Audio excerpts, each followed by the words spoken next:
আজকে রমনা থানার মামলা নং ১/৯/২০২৪ ওই মামলায় মামলার তদন্তকারী কর্মকর্তা ৭১ টেলিভিশনের ব্যবস্থাপনা পরিচালক মোজাম্মেল বাবুকে ১০ দিনের পুলিশ রিমান্ডের আবেদন সহ বিজ্ঞ আদালতে উপস্থাপন করেন। আমরা আসামি পক্ষে রিমান্ড বাতিলপূর্বক জামিনের আবেদন করি এবং ওই মামলার মূল যে বিষয়বস্তু ছিল ওইটা একটি হত্যা মামলা এবং ঘটনাস্থল রমনা থানাধীন শান্তিনগর মোড়, সিদ্ধেশ্বরী নিউ সার্কুলার রোড, কারিফার টাওয়ারের সামনে।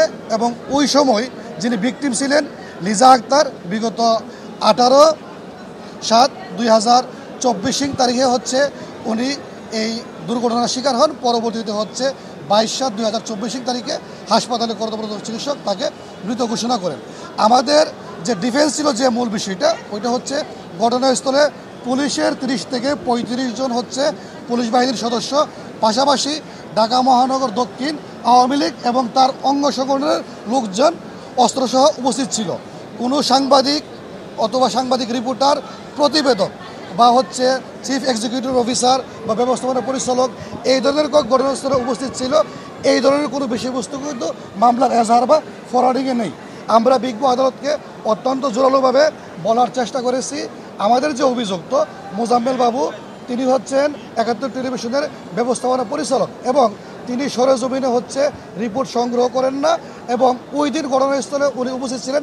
এই ধরনের কোনো বক্তব্য, এজাহার তৎপরবর্তীতে ফরওয়ার্ডিংয়ে উল্লেখ নেই এবং মামলার তদন্তকারী কর্মকর্তা এই বিষয়টা সুস্পষ্টভাবে তুলে ধরতে ব্যর্থ হয়েছেন যে উনি এই ঘটনার সাথে জড়িত। আমরা বিজ্ঞ আদালতকে এটা বলার চেষ্টা করছি, উনি একজন বয়োবৃদ্ধ স্বনামধন্য নাগরিক এবং উনি দীর্ঘদিন যাবৎ ক্যান্সার রোগে আক্রান্ত। বাংলাদেশের যে স্বনামধন্য বিভিন্ন ধরনের হাসপাতাল সহ ব্যাংককে উনি নিয়মিতভাবে এই ক্যান্সার চিকিৎসা গ্রহণ করতেছেন।